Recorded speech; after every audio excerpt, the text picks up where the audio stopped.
Professor of Sociology at Gyeonggi University. It's an honor to chair today's event, Global Women Readers Intergenerational Dialogue with Global Women Readers' Voices. As the global crisis COVID-19 is sweeping around the world, we are having a virtual conference which is casted on YouTube simultaneously. Now we are going to begin Global Women Readers Intergenerational Dialogue under the theme of Women's Voices for Gender Equality and Women's Empowerment. We have three renowned speakers today, Ms. Irina Bokova, Ms. Susanna Malkora, and Ms. Soyoung Lee. Ms. Irina Bokova is Honorary Director of Humanitas College of Gyeonggi University and the former Director General of UNESCO. Ms. Susanna Malkora is Dean of the IE School of Global and Public Affairs in Spain and the former Minister of Foreign Relations of Argentina. And Ms. Soyoung Lee is Asia Regional Manager in Microsoft Korea and a frequent speaker of TV programs, including 15 Minutes to Change the World, which is the Korean version of TED Talk. And finally, we have 5 Gyeonggi students, Seyoung Kim, Soyoung Song, Hannah Baek, Sunbong Kim, and Ga-hyun Koo. Now, I will briefly present the background and goal of today's event. This conference is supported by Global Women Readers' Voices, a group of 54 women readers working in governments and multilateral organizations. They have been committed to promote humanitarian relief, advocate for, and enhance human rights, including women's rights. This report reflects United Nations' work to enhance gender equality. Especially, Global Women Readers' Voices aim to build a strong multilateral commitment across different countries and raise voices across different generations. GWL Voices hold the Generation Equality Forum, which is a global gathering for gender equality convened by UN Women and co-hosted by the government of Mexico and France. The next forum will be convened in France in June this year. As a part of this effort, GWL team has created spaces for dialogue with many young women readers in many different countries, including students from IE University in Spain, Georgetown University, and Wesley College in the United States. As the only participating university from South Korea, Gyeonggi will represent and deliver Korean students' serious interest and passion for human rights, inclusion, and equality for women's issues. Today, we hold this event to share one of the most urgent gender issues in Korea, challenges that young Korean women face in the workplaces, intersecting with structural constraints within labor market. So I believe that this will be a great opportunity for many young readers in Korea to learn more about successful global readership and think about how we can contribute to the global community. For today's event, the Chancellor, In-won Jo of the Gyeonggi University System will give a welcoming speech. I will read his welcoming remarks on behalf of the Chancellor Jo. On behalf of the Gyeonggi University System, I would like to congratulate and thank Honorable Madam Irina Bokova, distinguished panel participants, and students of Gyeonggi University, and citizens who are with us through video streaming.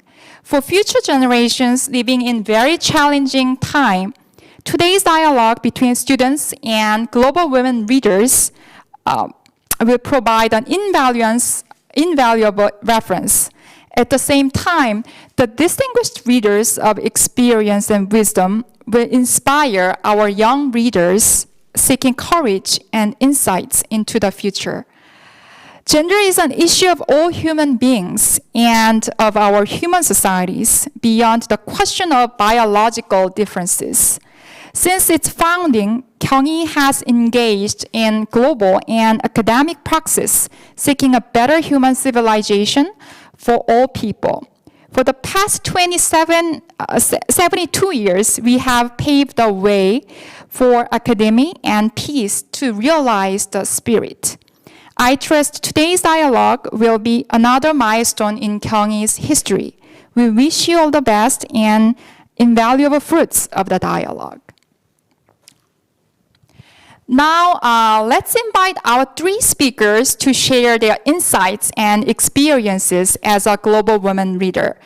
First, please welcome Ms. Vukova, who is joining us from Paris. She will speak how multilateralism is important for gender equality and women's empowerment. Thank you very much, Professor Govon-Jung. It's indeed for me a big pleasure to be back to Gyeonggi University. My only regret is that because of the pandemic, I could not join you in person last year, but let me say that I'm particularly grateful to Chancellor Cho for his very warm welcome, and I'm sure that this dialogue will be fruitful. From my own experience, I know how much the faculty, staff, professors, and students are interested in the questions of gender equality, which reflects, I believe, the drive for modernity and inclusion for the Korean society in general. I would like, and I'm very pleased that I'm here with my dear friend and former colleague, Susanna Malcora, with whom we have started this network of women for change and for global leaders for change and inclusion.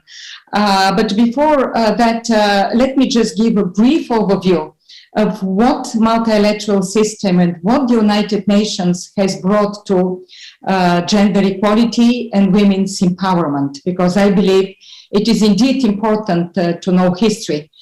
We know that the commitment of the United Nations to advancement of women began already with the signing of the United Nations Charter already in 1945, and last year we celebrated the 70th anniversary of the United Nations. But it's very interesting to look at history because of the signatories that were in this convention, the Charter of the United Nations. Actually, there were only for women. And if you look at the picture, the photo, the famous photo of the signing of in San Francisco, the conference, you could hardly see women's faces. And then immediately after that, in 1946, the United Nations created the Commission on the Status of Women to ensure equality and to promote women's rights. Even the Commission was established when not all countries have included in their laws and legislations the right of women to vote. And the first task of this commission was, of course, to enshrine into the Universal Declaration of Human Rights that all human beings are free and equal in dignity and rights, and it included women. But at that time, mostly the Commission on the Status of Women focused on women's political rights because it was the first step towards true equality. For years afterwards, the United Nations gradually accelerated its work and its attention, but the main, I would say, focus and the driving event that took part, it was by no doubt the United Nations Decade for Women, Equality, Development, and Peace from 1975 to 1985. And this conference, indeed, this decade with its three conferences sets the stage further on for the strong involvement and promotion of women's rights by the United Nations. The first conference was in Mexico, 75, the second in Denmark, and the third in 85 in Nairobi. And I'm very pleased to say that as a young diplomat, I attended two of these conferences in 1980 and 1985, respectively in Copenhagen and in Nairobi.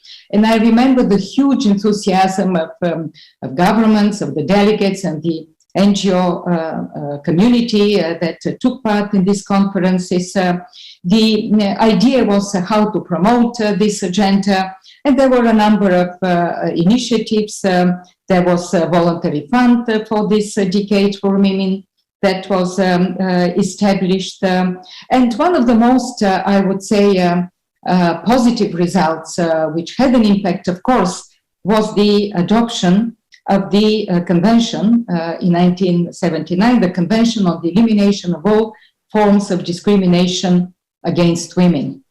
And I would like to say that nowadays, this is one of the most widely ratified convention in the world, I would say. And because, of course, my background is from UNESCO, I would say that it is probably the second one such convention. The most widely ratified is the Convention on the Protection of World Cultural and Natural Heritage.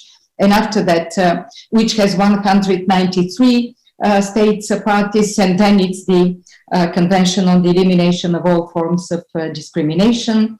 Now this convention has 189 state parties. It's indeed a very important moment for the United Nations, and the Committee for the Elimination of Discrimination against Women was established, which has an extremely important work. And then this convention contributed to a lot of change in legislation, in different even constitutions, and adopting the legal provisions for equality of women. This was an extremely important step for that. And then the idea of moving forward, making, of course, the next step was very important. And I would say that since many, many decades, the United Nations has contributed to a considerable, significant progress in advancing gender equality. The most probably important still document is the document adopted at the major conference in 1995, the Beijing conference, and the Declaration and Platform for Action.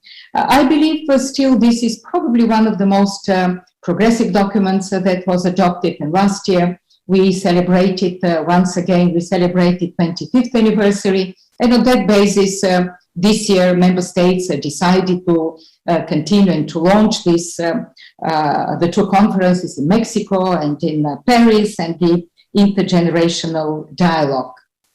The approach of the United Nations is that gender equality is a basic human right. We all remember the famous words of Hillary Clinton, at that time First Lady of the United States, when she said exactly during the Beijing conference in 1995 that women's rights are human rights. And this was really an important recognition of the equality agenda.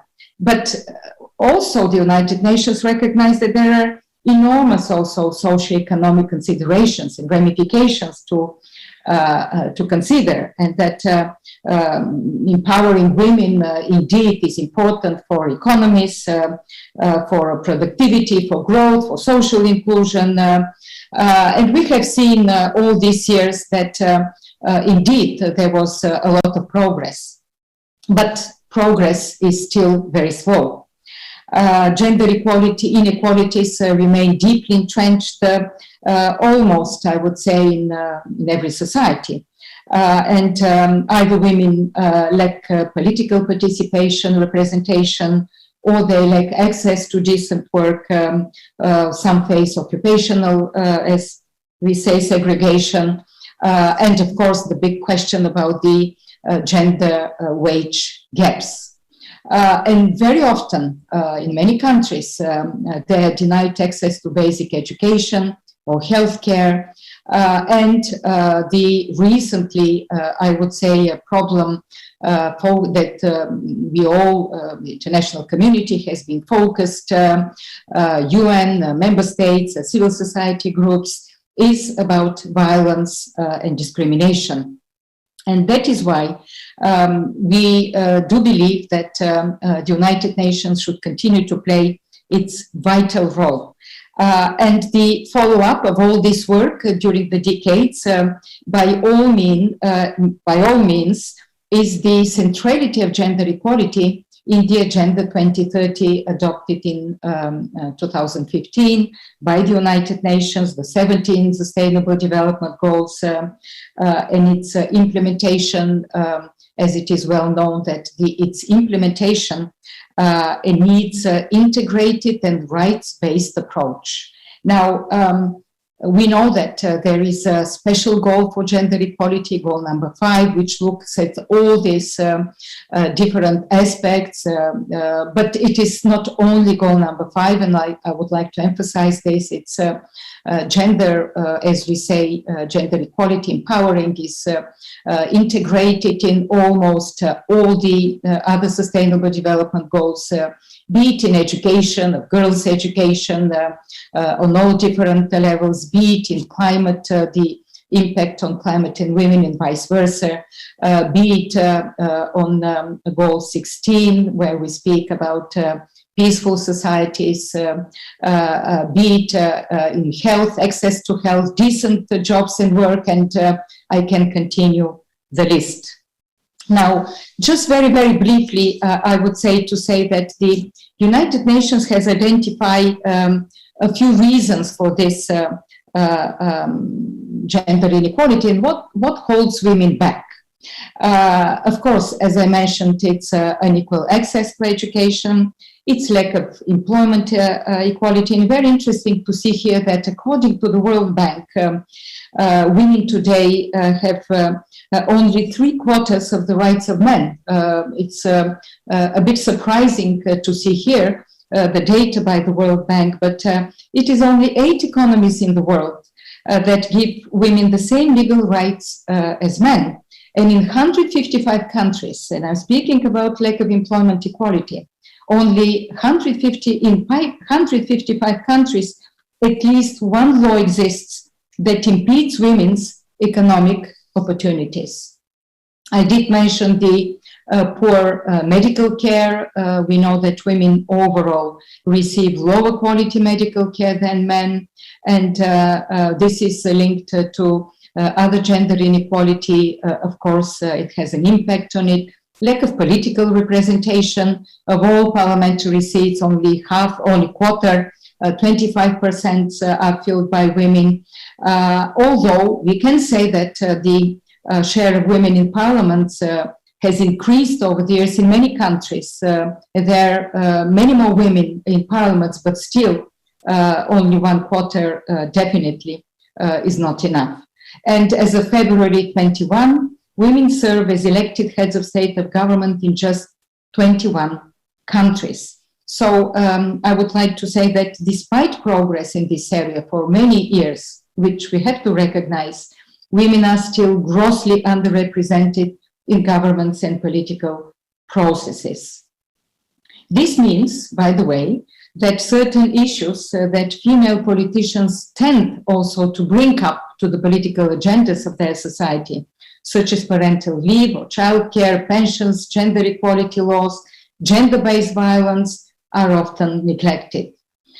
Societal mindsets, we should not forget about that. We know that gender prejudice and resulting gender discrimination begin in childhood, and from the moment they are born, girls and boys face unequal gender norms in many societies regarding expectations of their families, of their communities, of societies in general, and access to resource and opportunities. And all of this, of course, has lifelong consequences. The big issue, which for a very long time was I would say, the hidden problem that existed, of course, is the violence against women. According to the United Nations Women, 1 in 3 women worldwide experience physical or sexual violence, sometimes by intimate partner, and which has a long-term, once again, consequences, physical, mental, but also violence during conflict and wars. Now, just one word about the COVID-19 and gender equality. We all know that crises are never gender neutral, and COVID-19 is no exception. The recently published report by the United Nations Women and UNDP, showed that the pandemic pushes almost 50 million women and girls beyond the poverty line, reversing decades of progress. We know that more girls, million of girls will not go back to school after the lockdowns, and the consequences, there are dire consequences of women in the recovery during the pandemic, of course, and in the post-pandemic recovery. At the end of my presentation, let me just say that another big agenda for the United Nations, very important agenda for the United Nations, as I did mention, was women, peace and security.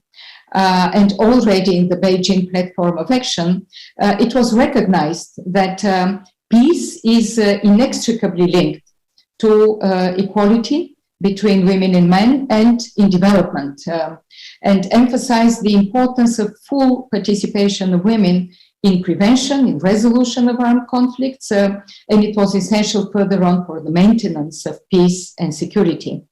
And in 2000, the United Nations Security Council, for the first time, passed a landmark resolution 1325 on women, peace and security. The first ever to address the impact of war on women, but not only looking at women as victims, which is very important, but looking also at women, women's contribution to conflict resolution and sustaining peace. It calls, again, for equal participation of women with men in, and their full involvement in all the efforts, in negotiations, in further on, in the maintenance of peace and security, but also it emphasizes the need to protect women and girls from human rights abuses, including gender-based violence during such conflict. And it called for action to mainstream gender participation in relation to conflict prevention, peace negotiations, and the aftermath of conflict. A very important resolution that was followed by several other similar decisions by the United Nations, and also what is very important, that as a consequence, the International Criminal Court or the other special courts that were created, for example, the International Tribunal for former Yugoslavia or the International Criminal Tribunal for Rwanda, they broke also new ground in the area of jurisprudence on sexual violence under international law. And already there are convicts for using rape as an instrument of genocide or forms of torture. And actually it recognized rape as a crime against humanity. So to end my presentation, overall, kind of a more global, more general presentation of the contribution of the United Nations, I would say that United Nations, the multilateral system, all the different specialized agencies, funds and programs with all the different partners have played and continue to play a critical role, a major role in affirming women's rights. Of course, we have seen progress, but progress is very slow. And according to the World Economic Forum, we know that we may need another century in order to achieve what we have inscribed into the Sustainable Development Agenda and what we want to see as equality and empowerment of women. But one should recognize also that without the strong leadership, without the commitment, without the huge convening power about the normative setting instrument of the United Nations, many of the achievements could not have been made. So I would like to end by saying that the women's equality, gender equality, women's empowerment is the probably one of the most important and biggest challenge and agenda for the 21st century. Thank you for your attention. And I'm once again very glad to participate in this debate. And I'm sure that my friend Susanna will enlarge a little bit some of the ideas that I have thrown out in this debate. Thank you. Thank you so much, Ms. Volkova. Now, I would like to hand over the screen to Ms. Susana Maicora. She joins us from Spain, and she will present on the achievement of GWL Voices for Gender Equality. Please welcome Ms. Maicora.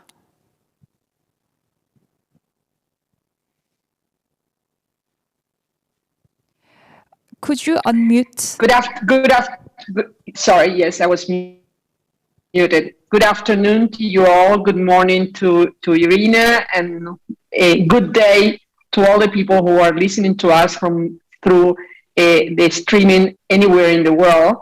It's a pleasure to be here with you all, and I really appreciate the opportunity to partner with Kyunghee University and have this event together.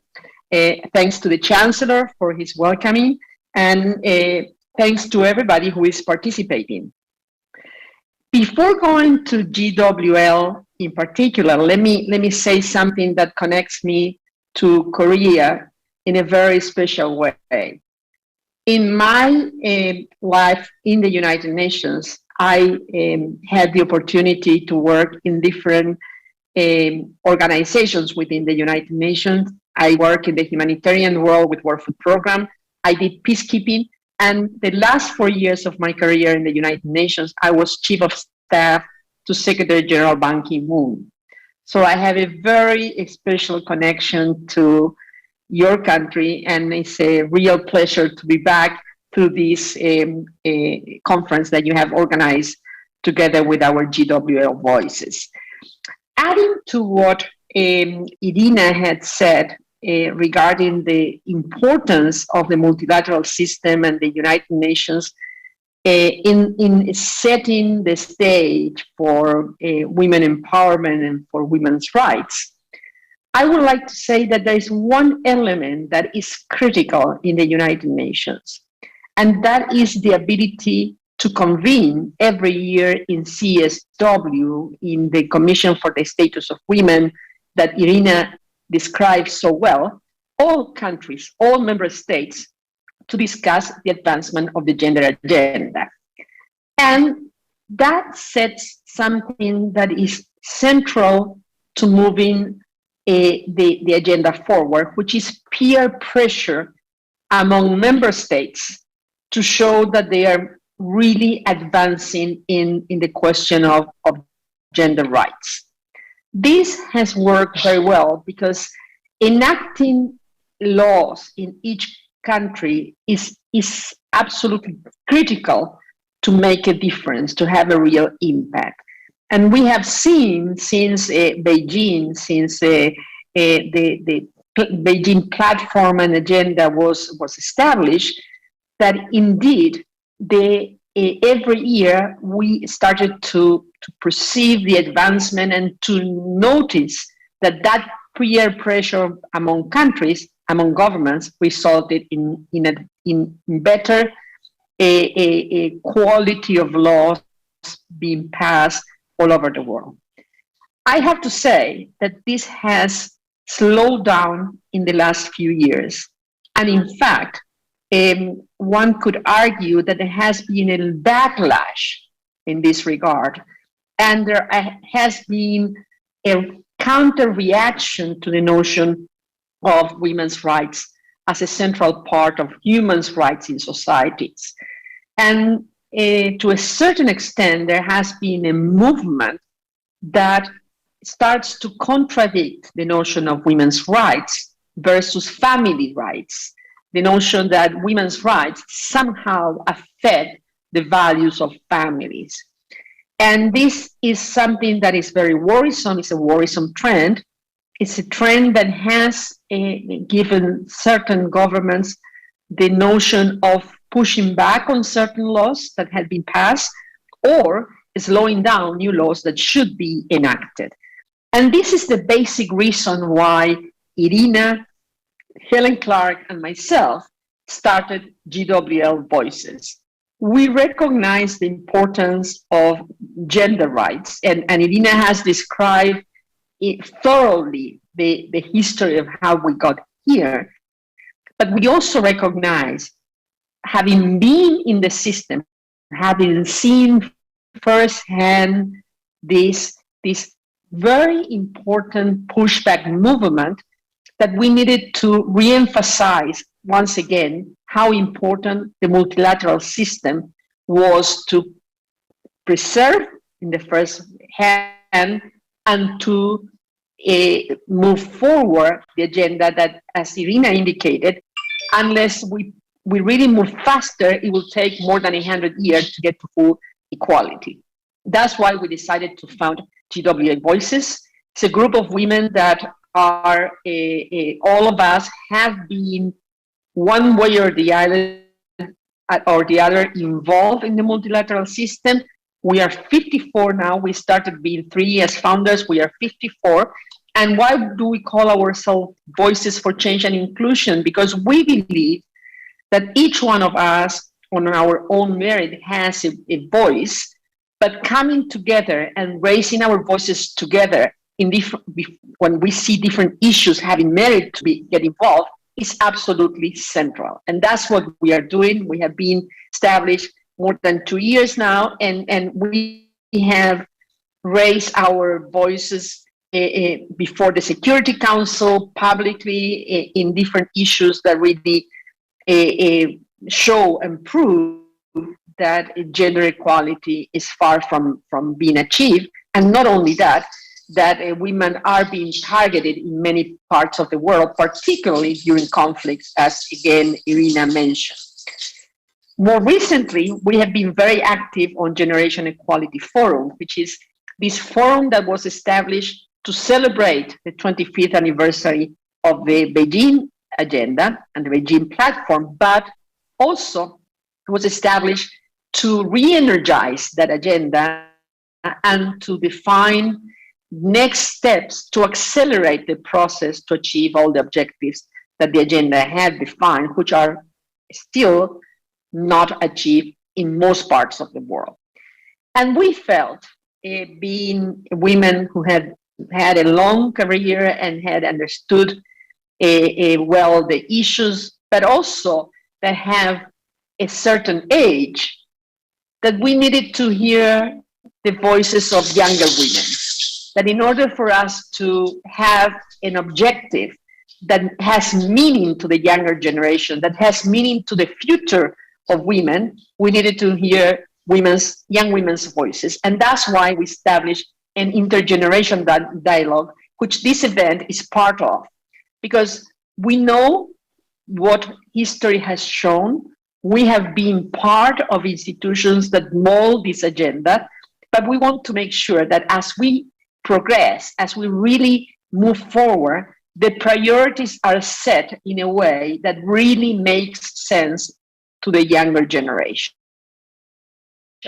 It's not for us to define that future alone. It's for us to help with our voices, shape it with the input that the young women that are sitting with us here today and others that we have met in different occasions provide us with. So GWL Voices for Change and Inclusion is there today as a conduit to receive your input, to hear your perspective, to then propagate it through our advocacy and our capacity to raise our voices, and doing it in a manner that not only it puts in at the center women's rights, gender equality, but associates to that the notion that the multilateral system is the best way to really make the progress that still remains to be done.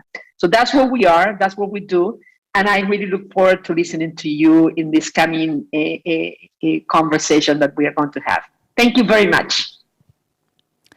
Thank you very much, Ms. Susana Maikora. This is excellent. Now, our final speaker is Ms. So-Young Lee. The title of her speech is Have You Contributed to the Success of Others? Let's welcome Ms. Lee. Hello. Thank you first for the Kyunghee University and GWL for inviting me as a speaker.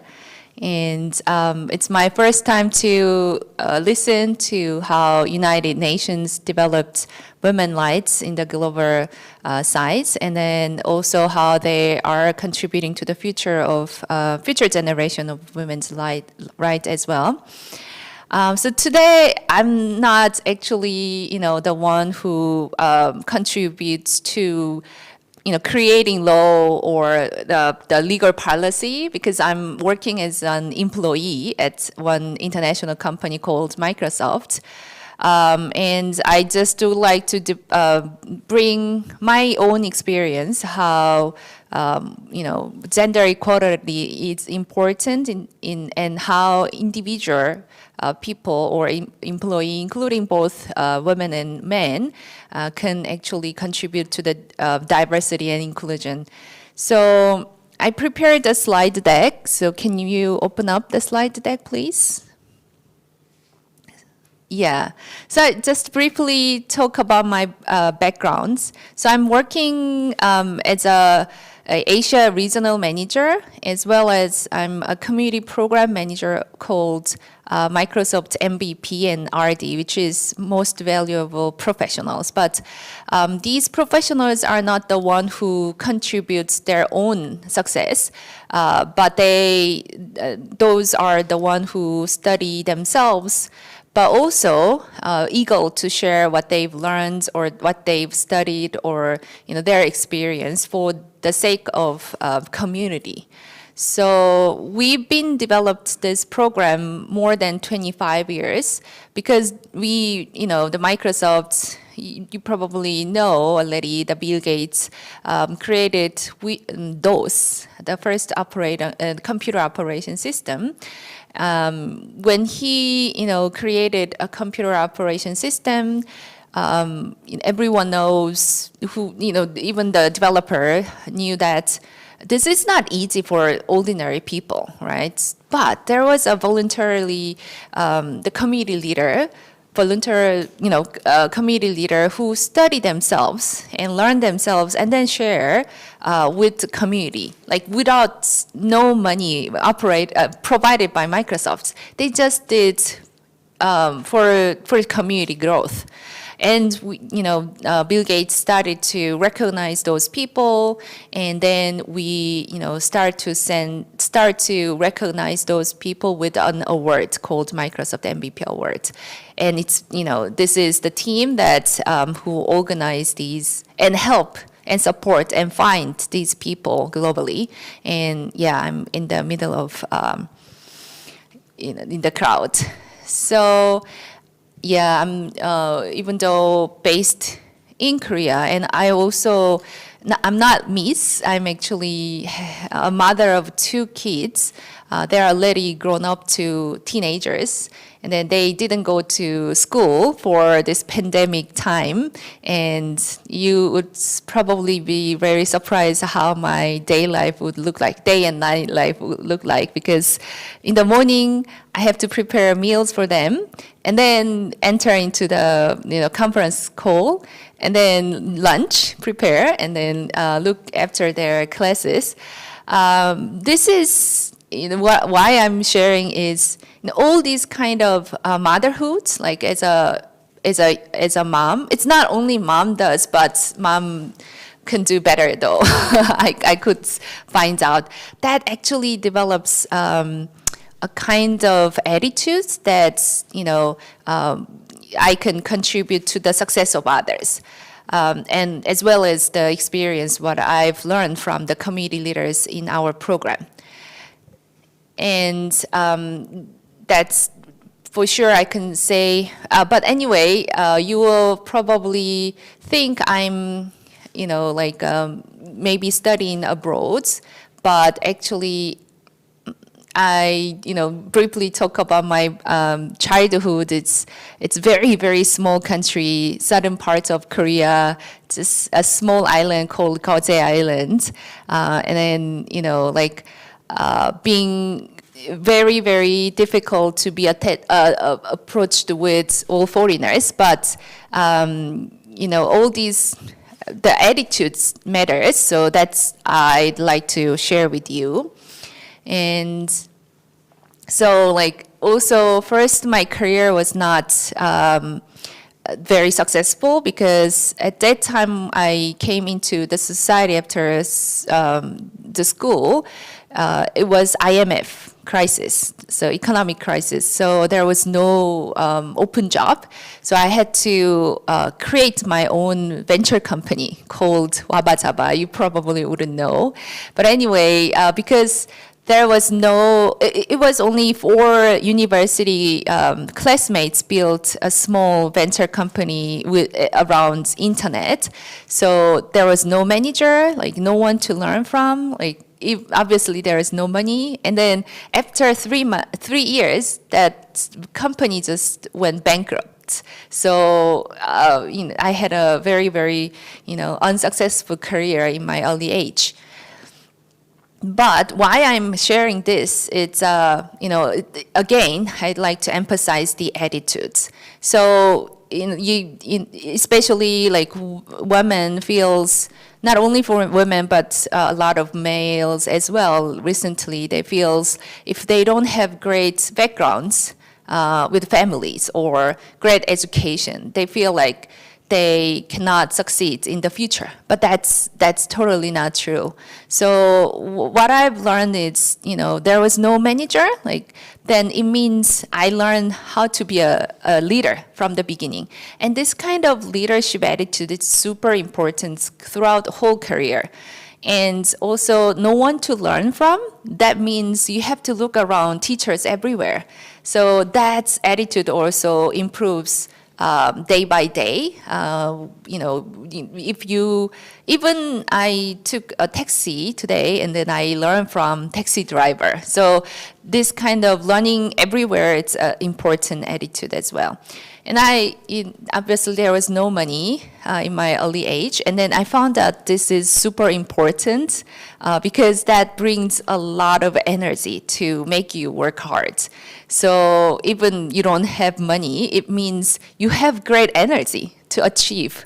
So, and then also I failed. It's failure. It's that's the first thing I learned from as soon as I came into the society. But I learned that it's okay to be failed.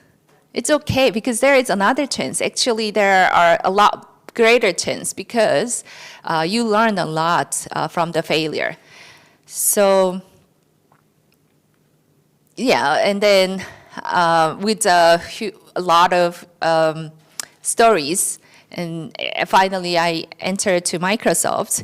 But if you will believe, in like company like Microsoft, it's a huge international company, will save your life, but that's not true at all. So it's, again, without these, attitudes that I mentioned earlier, it's almost impossible to survive because this is like jungles. It's the same to women and women as well as men. It's same, but who does have that attitude to, have a strong energy and also try to learn from everywhere and then learn from failure and also try to contribute to the others. That's the key attitude that you can survive, not the company or not the backgrounds you have. And and also there was a failure as well. So I'd like to emphasize that a lot of people think, successful people or think people, it's just we watch on the iceberg, top of the iceberg, but the beneath of the iceberg, there are a lot of things. But the most important thing is failure. I've seen a lot of people. Actually, I've seen more than 2,000 software industry experts or leaders, and then I found out most of them they see failure as the essential of the mastery. So we too much, like women, too much emphasize on dedication, work hard, and good habit, but really fear about the failure. But especially for this AI we are going to more like AI, society, and fourth wave of revolutions. Those kind of IT industry leading society requires a lot of failure attitude. So it doesn't mean that you fail and then you just don't go to the next step. It should come accompanied with persistence. So even though you fail, you have to be persistent. So especially women will face a lot of difficulties in earlier career because at the, maybe you find a good partner to marry with, or if you decide to have a children, then it would be super difficult to come together with work and life or taking care of others. But this kind of difficult situations, or you feel like failure, but it's key thing that you can survive is that persistence. Even though you have the difficulties or failure, you should continue to the persistence. So so tenacity or resilience matters. And I'm not sure how much time I have more to talk, but to gain the resilience or tenacity, I don't usually focus on the hard work or good habits, but rather you build something, the community you can work or play or study together. Because being fail and being persistent, it's not easy. It's very difficult things, especially when you are alone. It's almost impossible. No one can do that.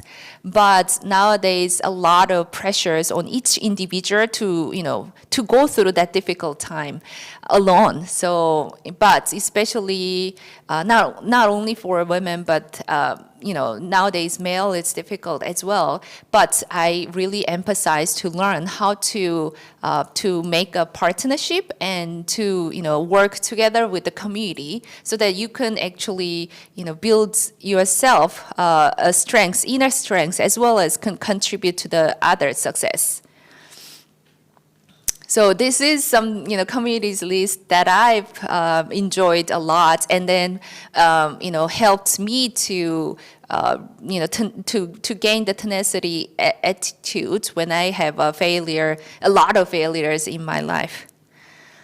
So this is the examples and something you should learn in your life, that how you can actually build your own brand by contributing to the success of others. It can be if you are more introverted, you probably able to just write things and then share with others with your knowledge or informations or experiences, or like maybe a little bit aspirational, then you can write a book.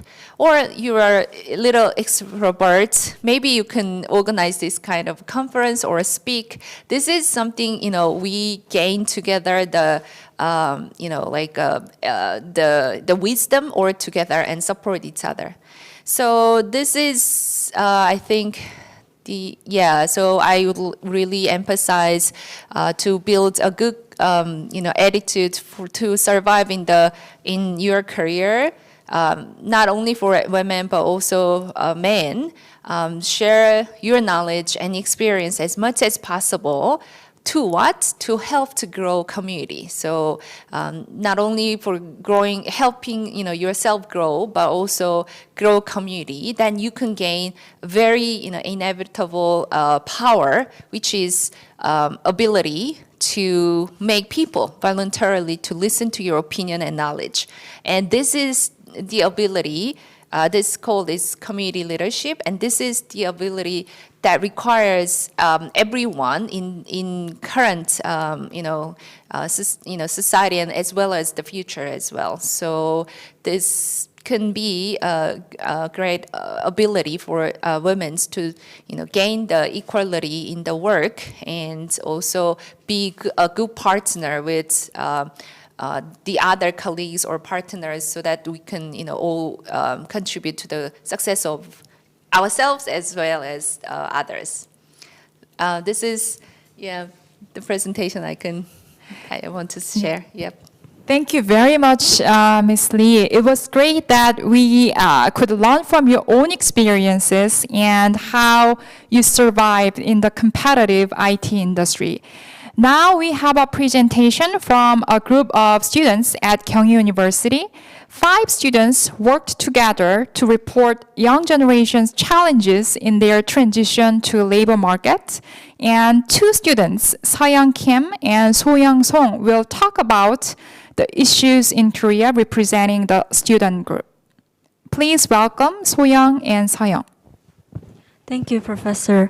Good evening. I'm Seoyoung Kim, majoring in Political Science and International Relations, and this is Soyoung Song, majoring in Sociology. Before we start our presentation, I would like to address one thing. On behalf of our team, constituted for 5 undergraduates from Kyung University, I would like to express my gratitude to Ms. Irina Bokova, Ms. Susanna Markura, and Ms. Soyoung Lee for insightful presentations today.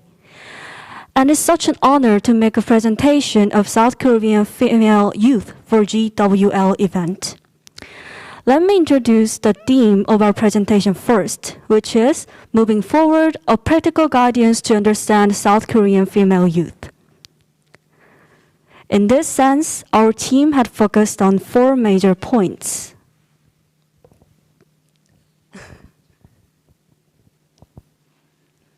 Thank you. Those are overall status of South Korean female youth and major gender issues in the workplace, and case of China and Japan, and lastly, uncertainty in future career path. So, what is happening to South Korean female youth in recent years? In 2019, South Korea ranked 20th in youth unemployment rate of OECD. Compared to the rankings in 2009, South Korea was one of the 3 states, South Korea, Italy, Greece, where the number of unemployment youth increased despite the decrease of economically active youth population. And secondly, unemployment rate is closely linked to the suicide rate. Silent massacre is the term to call the increasing suicide rates among women. Especially, it means the increasing suicide rates of South Korean millennial women who are susceptible to the excessive labor forces based on the instant necessity.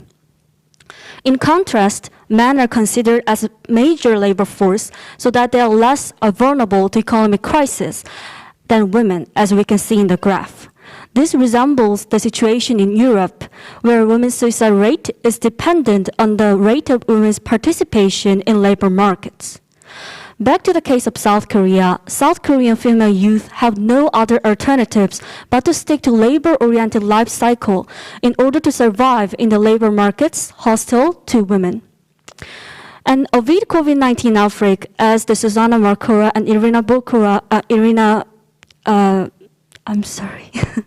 as the presenters had mentioned before, there were massive hit on service sector and non-regular jobs where women vastly outnumber men. In consequence, women accounted for 2/3 of the country's job losses last year. What is worse is that much of the government's stimulus check this year, including the proposed 4th extra budget, has focused on protecting vulnerable jobs and workers, but hasn't done much in resolving gender inequality.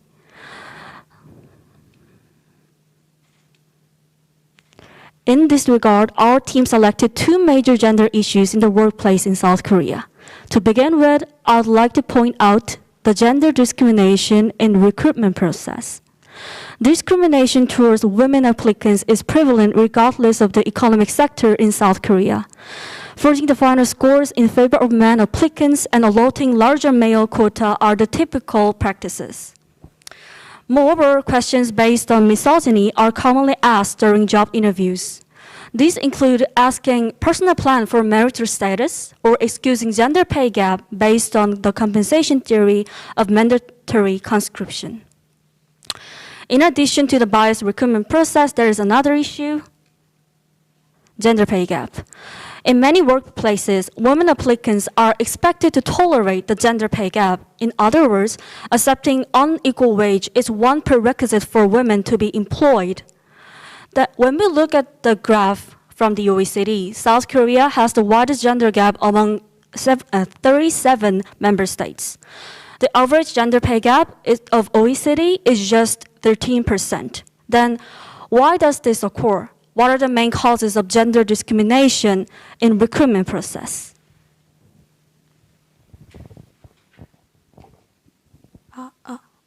Thank you, Soyoung. Now,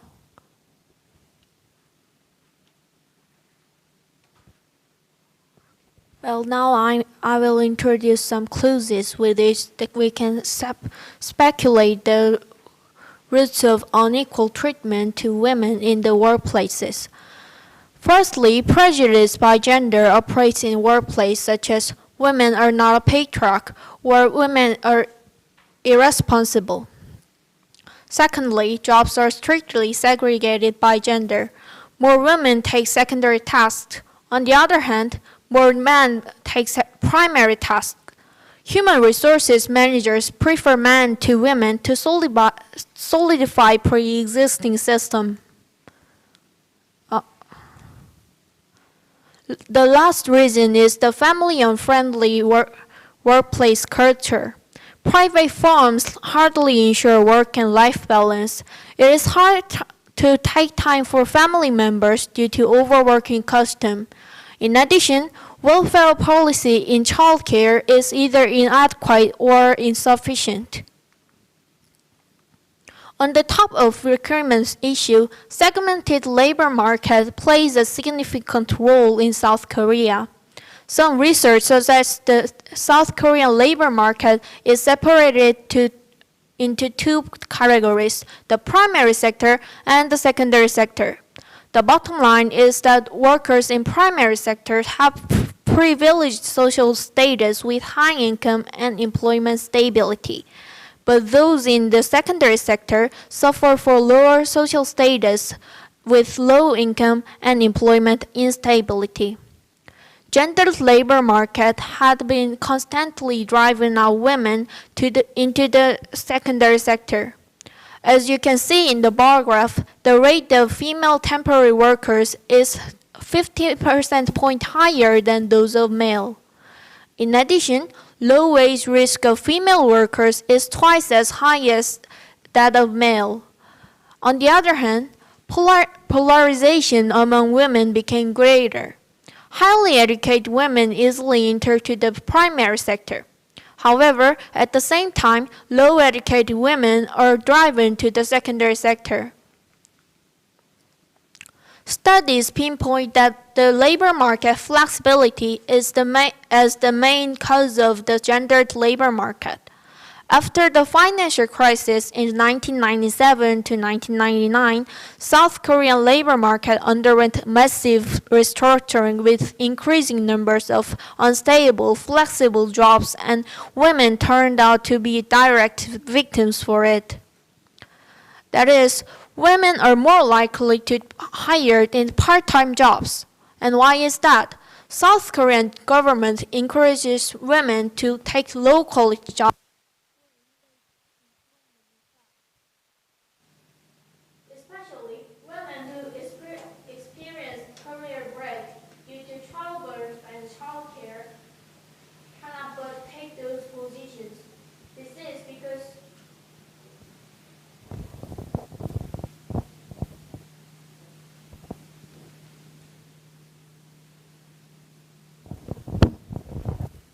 This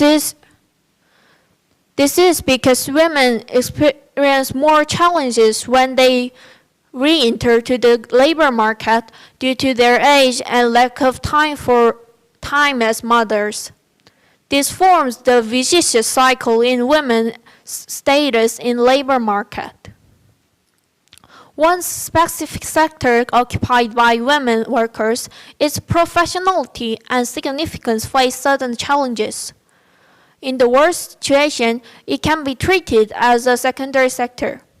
At the end, women can be struck by restructuring, outsourcing, and irregularization.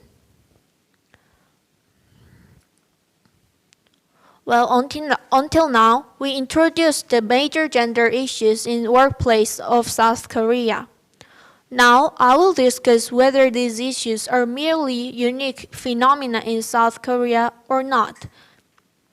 The question is, what about other Asian countries where share common Confucianism culture?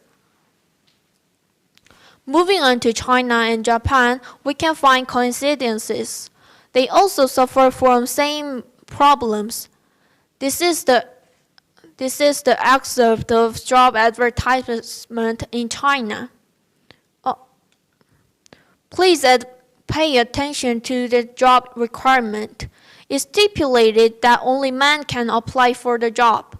Also, it requires to be able to work on weekend, holidays, and night shifts. It nearly forces to give a work-life balance. In addition, female candidates received stereotypical job-irrelevant questions during the interview in 2021. In Japan, shikatsu sexism isn't a big issue. Shikatsu is a recruitment process for university students. Applicants are expected to wear gendered suits for job interview. Men should wear a white shirt and dark tie, and women should wear a skirt and white blouse. To break this kind of sexism, many movements are rising. Kutu campaign against the requirement for women to wear high heels is the representative movement. Also, power-based sexual violence during job offer meeting was a hot issue in 2017. The victim accused the famous broadcaster and shocked out Japan by going public with her accusations. It had triggered Japan Me Too movement. In conclusion, female youth in South Korea, China, and Japan share a similar burden of sustaining their volatile 20s.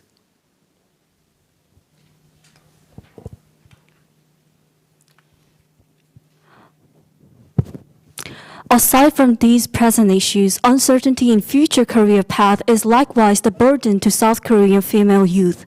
We get devastated with countless concerns towards future. To be specific, we suffer from the disparity or gap between the ideal future and the expected reality. For instance, one acquaintance of mine who just turned 21 years old hesitates to take the exam for the diplomatic candidate selection due to the unassured work and life balance and concerns for responsibilities as a mother and a wife. Struggling to compromise within this framework is not a surprise. Breaking the ice ceiling is also an important task for us. For me, who desires to serve as a diplomatic services as my acquaintance does, it's hard to be motivated because women are rare in the high-ranking positions, such as ambassadors in strategic regions. Even though the overall reality induces female youth to be discouraged in anticipating rosy future, many of those are willing to band together by breaking through those obstacles. In this regard, I firmly believe that the key for solving those issues would be laid on multilateral cooperation. Building solidarity and sharing experiences and knowledges through events such as GWL Intergenerational Dialogue today can help not only South Korean female youth, but also female youth across the globe. I'd like to bring up with one meaningful quote from previous GWL event. It is now the time to raise our voice for change and inclusion and move from words to actions. Since I'm one of the South Korean female youth who realizes the structural difficulties nowadays, I'm grateful to participate in this event and able to get opportune advices from the global women leaders that I look up to. I hope future GWL dialogues build up momentum for discovering the common features across the border and enhancing mutual understandings of female youth. Thank you. Thank you so much, Seoyoung and Soyoung. I was thrilled to hear the voices of young generation in Korea with a brief analysis of the current situations in Korea. Now, this is the time for our main event. We will have a dialogue between speakers and students. We have three broad topics. First, we would like to ask about how global women leaders have navigated challenging situations at workplaces and try to change such difficult situations. Do students have any questions about this topic? I have a question. Can I question? Yes, Kayan, please ask your question. Yeah. When you face difficult situations, how do you decide when and how you would speak your own voices? Your own voice. Yeah, this is a question about when you face difficult situations such as gender stereotype or some negative assessments on your treatment. How do you decide when and how you would speak up your own voices or to change your organizations? Susanna Malkora, do you want to start your answer? Thank you very much. And let me start by recognizing the amazing presentation made by the two students. It was a great piece of work. The fact that you showed data, that you had a thorough analysis of the situation is something that is very impressive. But I have to say that is not the case in Korea only. So that's the reason why we are working hard to try and change that. And to change it, you need really public policies that are aligned with the needs of women. And that's why governments are so important in this reality. Let me give you an example that shows that the world has changed, but not that much. I'm an engineer. And when I was looking for my first job, at the time, I was an assistant professor at the university. And the professor whom I was working with was a very recognized engineer in his area. And he wrote a letter of recommendation for me to a job that was posted and I was applying to. So his letter of recommendation was very important. And I went through all the interviews and I thought I had done very well. And I was called to the fourth interview with the director of human resources. And I was convinced that was to say, the job is yours. When I met him, he said to me, unfortunately, we cannot give you the job because you're a woman. And that really, really upset me. And I said to him, listen, had you read my resume, you would have realized that I was a woman just by reading my name. So why waste our time? Well, he wasted the time, they wasted the time, because I had a letter of recommendation for a very senior engineer who it was a customer of them, and they wanted to have an excuse why I couldn't have the job. Since they couldn't find a technical excuse, they couldn't find a real excuse, they just used the only one they had, which was that I was a woman. So this is something that you have to recognize, that as much as progress has been made, there are significant biases in the processes, significant biases. So what I will say is just stand up, just work harder. There's no other chance for the time being than work harder. As our speaker said, recognize that failure is something that will take place, and learn from it and take a strength from it, and be absolutely ready to raise your voice. And that's why we call ourselves Voices for Change and Inclusion. It gets to the point where you have to say what you think. Do it nicely, do it gently. You don't have to be aggressive, but do say what you have to say, because it is not only enough to sit at the table, you have to speak at the table. Thank you so much, Ms. Susanna Malcora. I was really impressed by the fact that you honestly shared your own experience in the recruitment process. And I would like to hear the response from Ms. Irina Bokova for the same question. Ms. Bokova, can you share your own thoughts on this question? How did you talk about or speak up your own voices when you faced a difficult situation?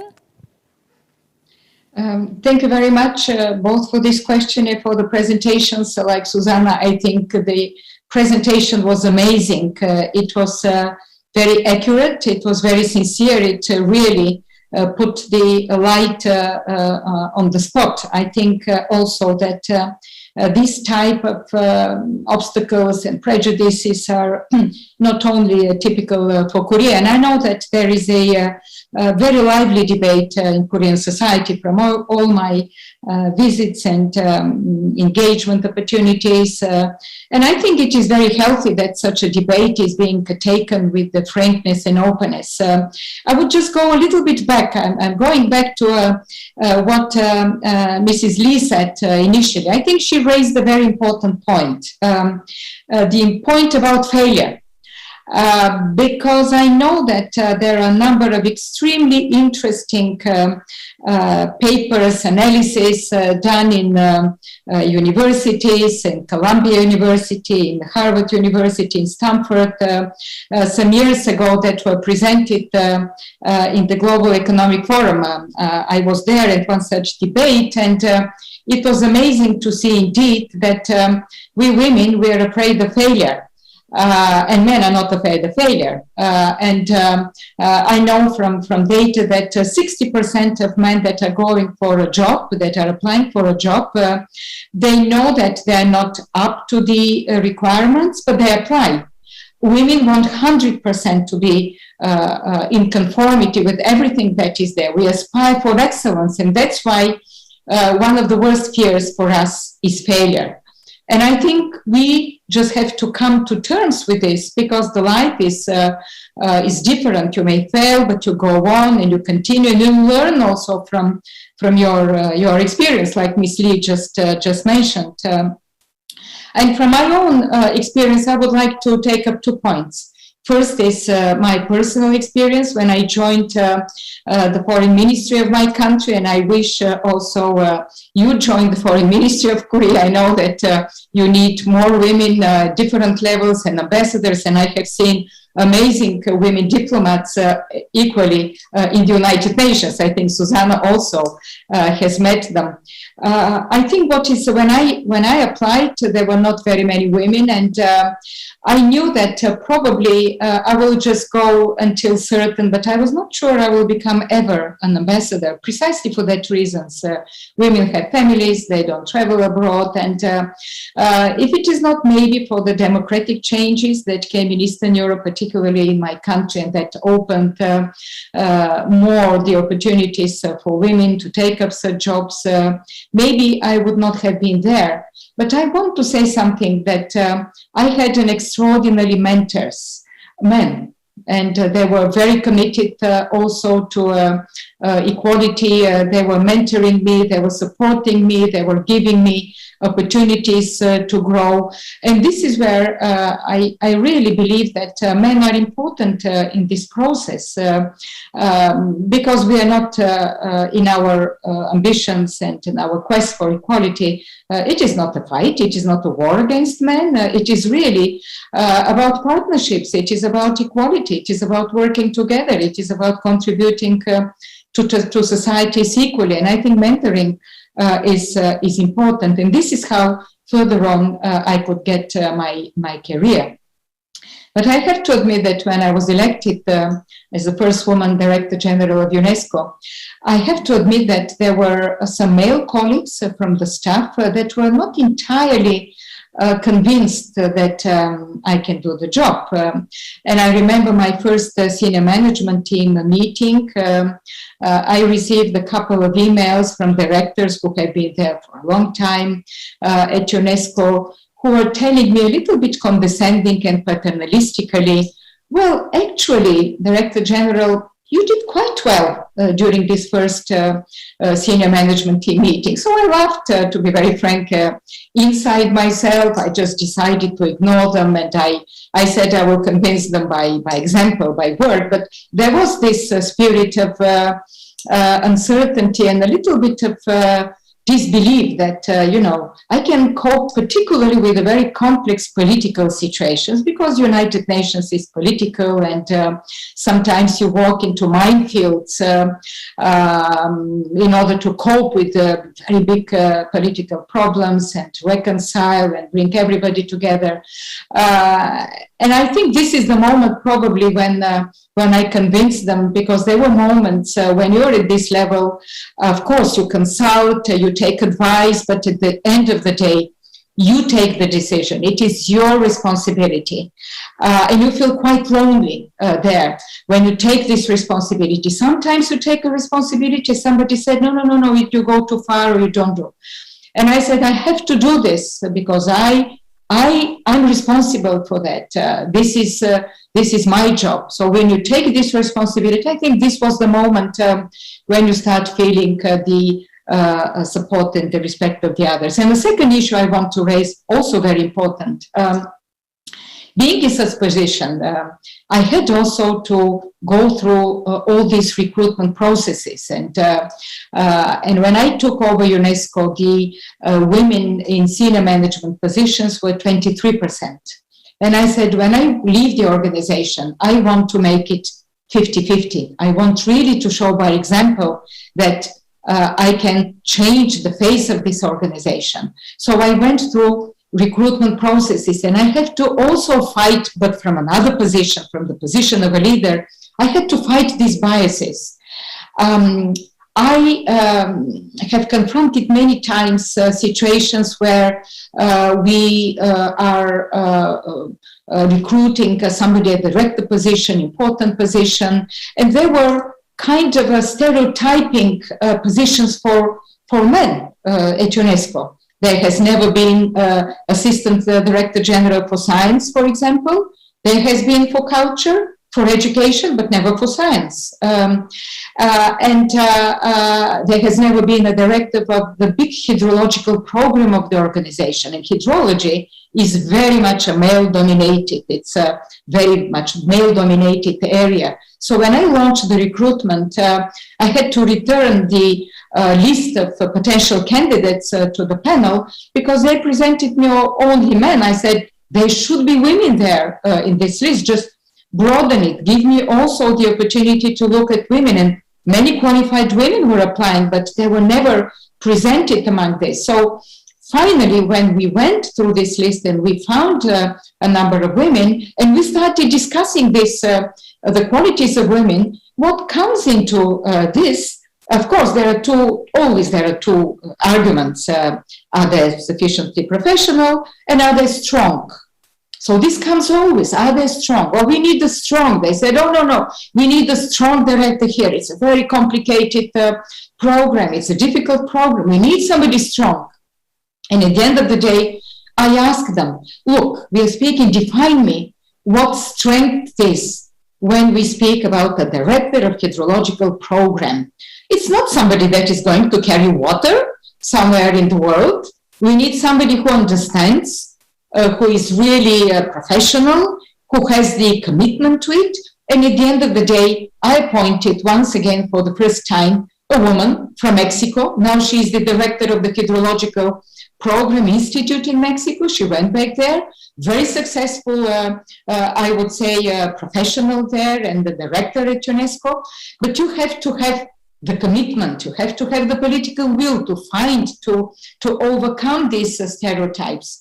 And I'm very happy that when I left the organization, the senior positions, 50%, even at the D2 and above, when we speak about the grades at the United Nations, women took 68% of these positions. Very often we got together around the table, we discussed issues with member states and others, and there were only women. It just came natural. It is not something that, but you have to have a commitment, a true commitment to identify this and to appoint them. So this is my response.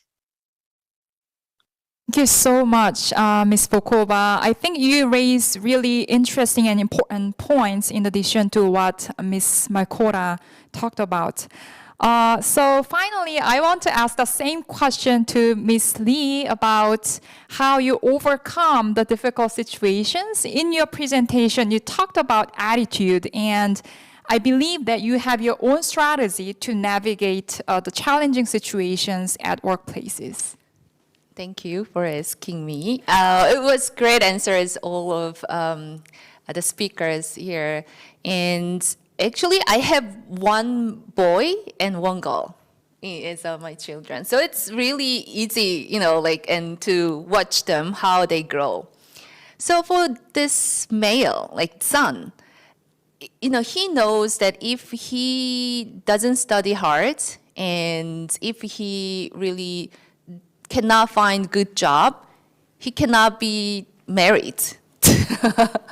Or he knows his life will be very miserable. So he, seems to have more, like he learns how to live his life very early, in an early age. But my daughter, I think it's a second, so maybe she's not matured enough, but still she's 12 years old, so she's matured enough. But, she, feels, she pursue what she loves. She doesn't really care about the responsibility in her life career. So, but as a parent, and also I feel like if she pursue what she loves, I don't push her to do more responsible tasks for her successful career in the future, because I've been in that position to become a really responsible for my family's financial situation, because my husband is kind of part-time timer, so I am the main economy, a survivor. So it's not easy task for, both men and women who become a sole responsible for economy, family economy. That, I think, causes all this kind of inequality in workforce. And we actually see a lot of males dying in factory working, workers, right? We don't hear a lot among the news that female died from factories. It's like a dangerous works. So, and we, every male has to serve army service more than 2 years. They have to sacrifice for the country, while female doesn't. So, I think these are the reason why there are inequality exists. So how I survive in this situation, because in company, my managers know that I'm saying to men because I'm responsible for economy, family economy. So if I don't work or they don't really recognize my work, I will be the same situation as them. I see a lot of male workers in Korea. They have a huge burden in their life. If they, not successful in the company, they're usually their wives will live with him, or usually children will be very, very poor. So their attitude in the workforce it's a slightly different, as I could recognize. But so I don't say that so because of this you become the same as male, but it's important to understand each other's pain and build the empathy.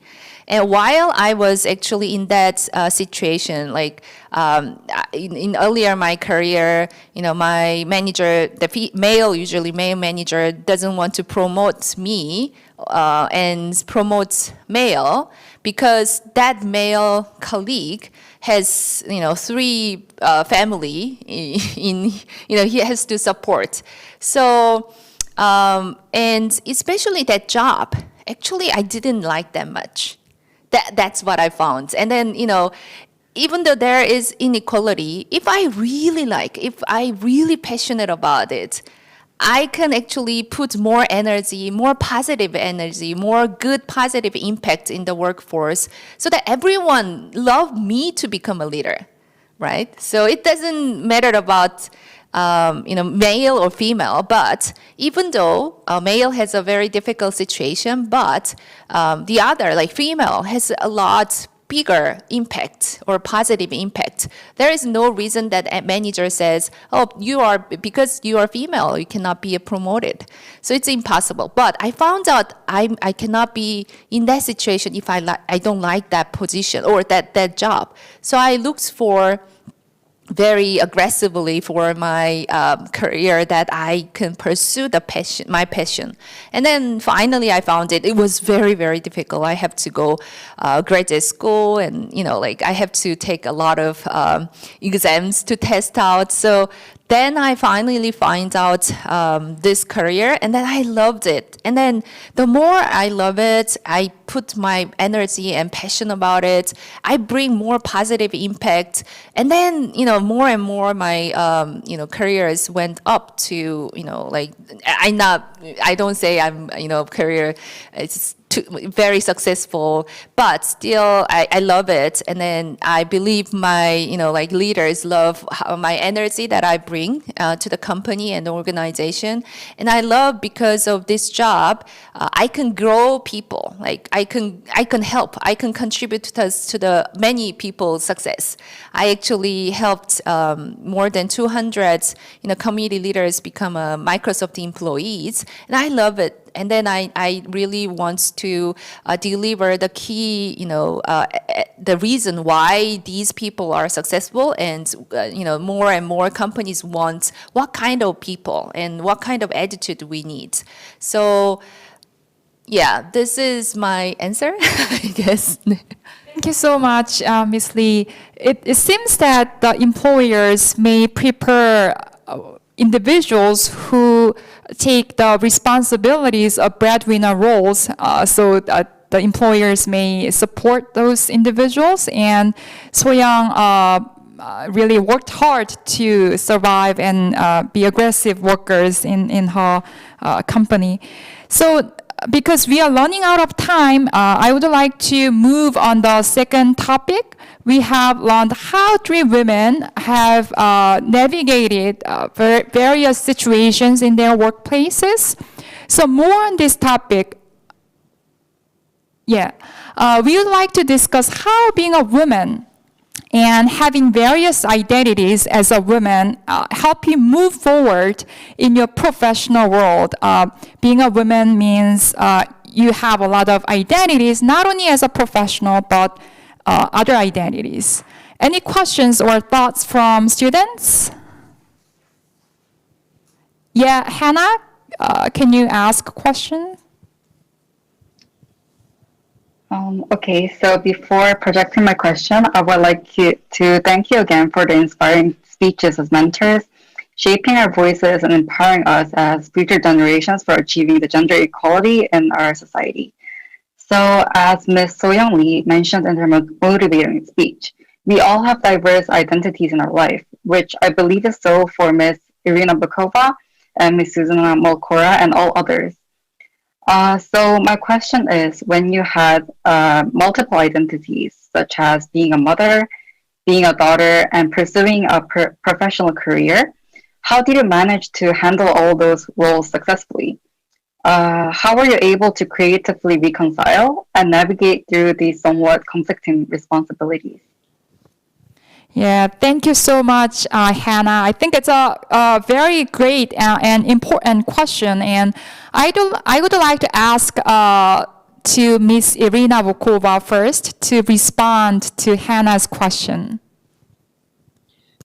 This, I would like to say, is an eternal question for women, because we will always be mothers, and at the same time, sometimes the prime carers for the elderly, for our families, but also at the same time, we want to pursue professional careers.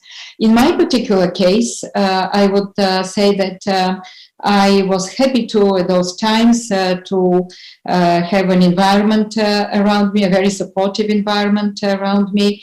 First and foremost, the very developed system of childcare facilities in my country, in Bulgaria.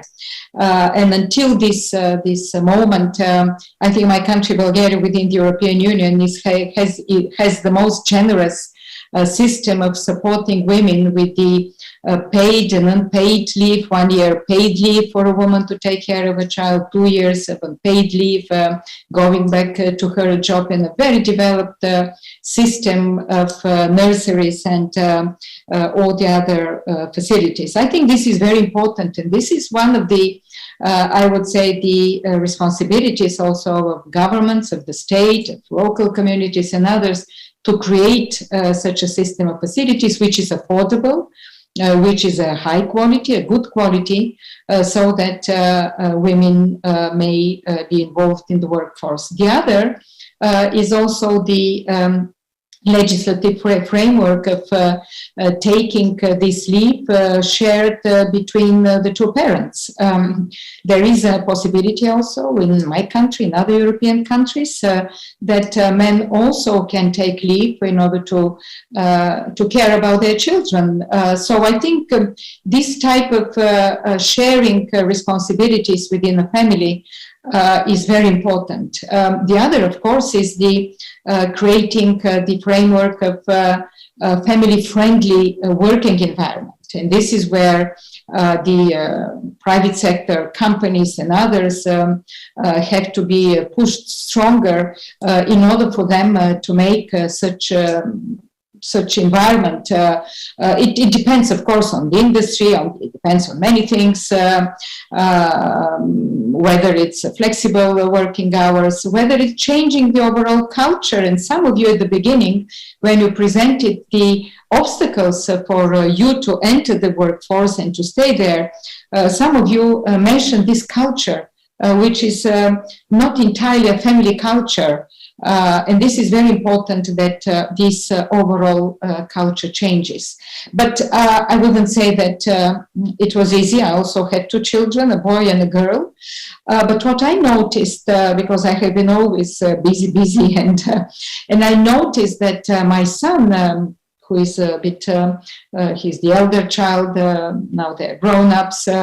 I remember that my son at some point started telling me how much he respected what I'm doing. He respected me that I was active and doing things. So this probably was the most rewarding moment, not just to hear it from my daughter, but to hear it also from my son.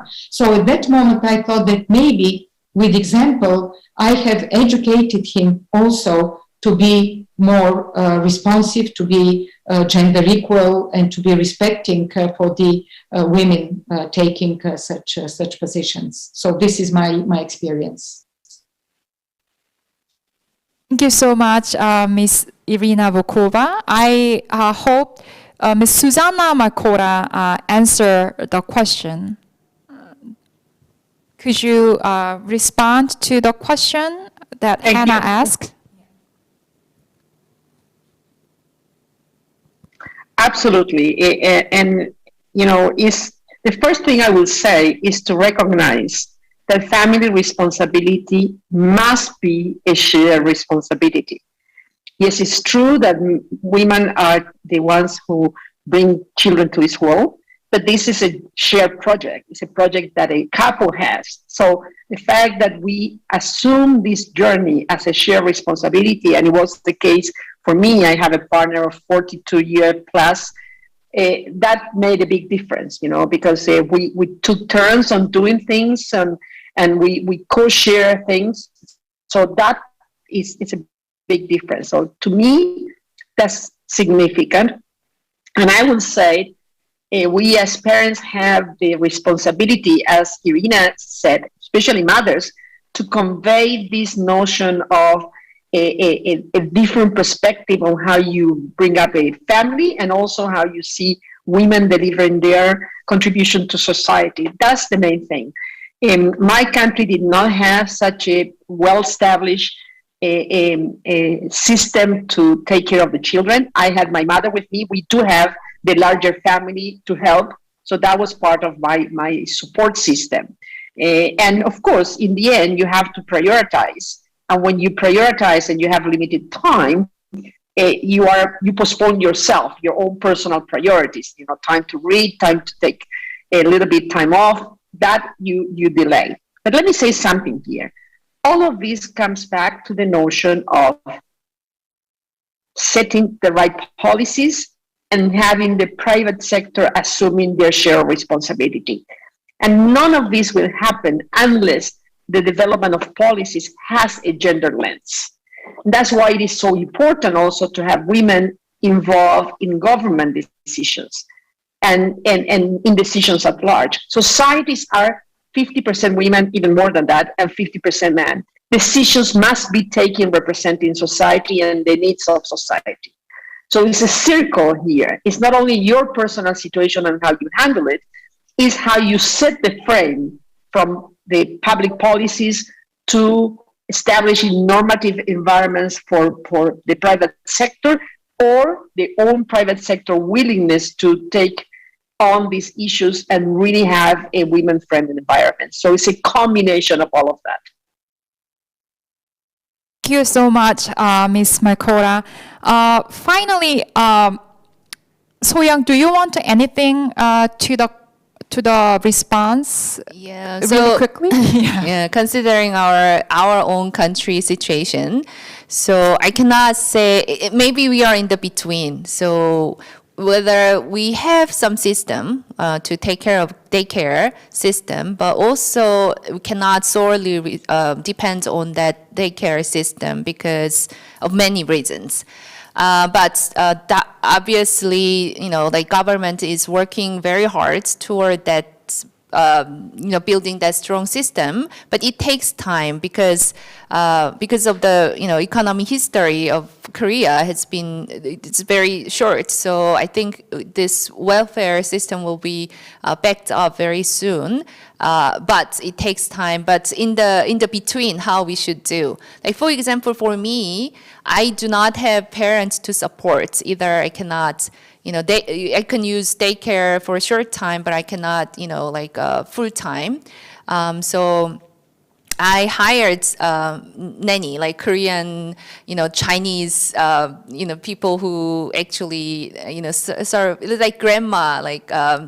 It's not paid grandma, right? So she helped me, our family, and my kids still love grandma, like every kinds of grandma, because they raised by those, the workforce, and I had 12 nannies in my life, for 10 years. So sometimes it was short, but sometimes it's long. But it's important that you have strong partnership with that nanny, as well as your husband, and as well as children as well.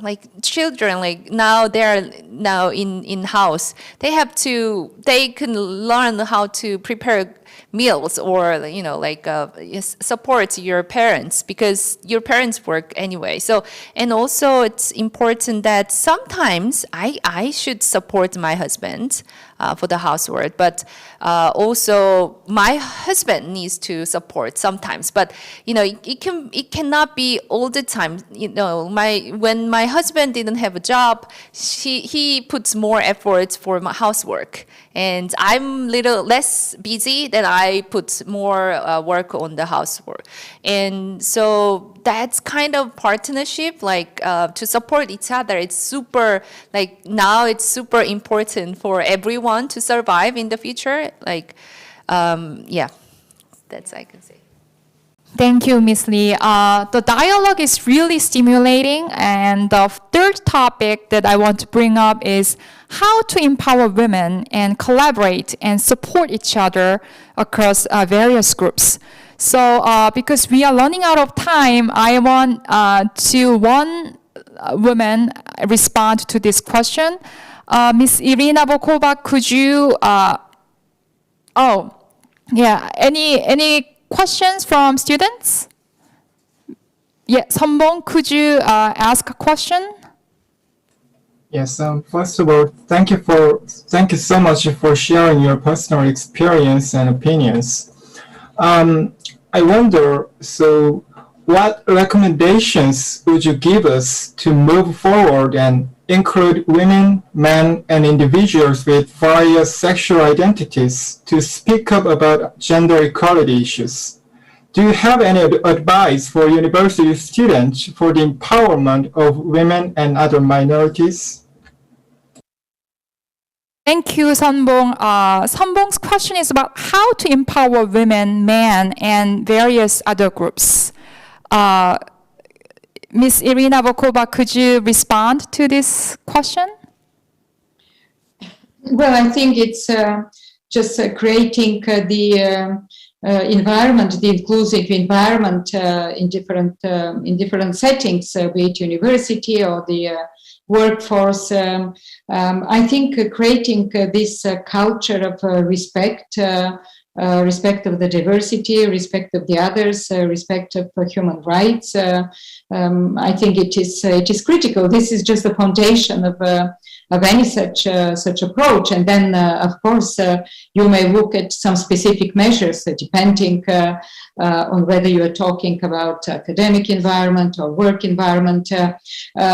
This is coming nowadays very strongly. And what at the very beginning Susanna said, I think there was a lot of drive and movement towards such kind of inclusion that was promoted by the United Nations. And now I'm afraid that we are seeing a little bit of setback of this because of the other ideas coming, which are contradicting this approach. And that is why we started our group, because we thought that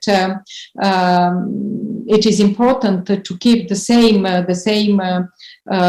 sense of inclusiveness, not to lose some of this big momentum that the United Nations has done in terms of human rights, gender equality, inclusiveness, and all the others. So I think you can do it. You just have to create this respect towards the others, and of course you have to bring it into education. You have to educate young people from early on about this type of approach. So this will be my answer. Yeah, thank you. Even though we are running out of time, I want to ask Ms. Markora if you have anything to add to what Irina said. Do you have anything to add? Well, Irina said it well. I think it's the responsibility of leadership to create that conducive environment. So for leaders to recognize that if for societies to thrive, for groups to thrive, they have to be inclusive and embracing of all perspectives, of all groups, of all approaches. But when that is not the case, we have to find people like you, young people, who are ready to raise the right questions, to put forward the issues that you care about, and to put the right pressure on leadership to be cognizant that this is something that is needed and that is very important. So it's the responsibility of leaders in one side, but it's also your shared responsibility to bring to the forefront those issues that you think are central to your own development and to your own future. So do not hesitate, raise your voice gently, nicely, but put forward the questions you care about. Yeah, thank you very much, Ms. Markora. Today's dialogue has been really stimulating, and today's dialogue have reminded us of how supporting each other is ever more important. And the world is tightly connected, and we are not isolated in the global community, but we are influenced, and we are influencing each other. So we need to work together. So not only for women, but also for the global community, acknowledging that women's issue is issues for everyone is critical to advance the world more equal and peaceful. Multilateralism, cooperation, and concerted action across generations are ever more needed, as our three speakers have pointed out today, building up sisterhood with a support network, contributing to others' success, and making a collegial environment becomes crucial for transforming and changing the world. With such shared interest and attention to gender equality and other minorities, we will be able to build and recover our societies. So we have learned that global women leaders' voices have made tremendous efforts for offering practical help and advice for many women all over the world. They have also tried to make significant changes in the world, and the world has advanced in the areas of gender equality, for sure, but the pace of progress has been really slow. Although the future does not bright due to structural constraints sometimes, we believe that today's event is not a small step, but an important milestone to hear voices from young readers and make it heard from the top readers as well. So the result of our dialogue today will be delivered to the GWL team and also shared in the Generation Equality Forum in Paris in June this year. Also, it will be delivered to the public, universities, civil societies, and international organizations who are interested in the voices of future generations. On behalf of many participants at Kyung University, I express my deep gratitude to people who organized and participated in the dialogue. I hope this is an important breakthrough to increase mutual understandings between men, women, and other groups. And we also like to see continuous dialogue among individuals across different cultures and generations. Again, thank you very much for your time and participation. Thank you all. Much.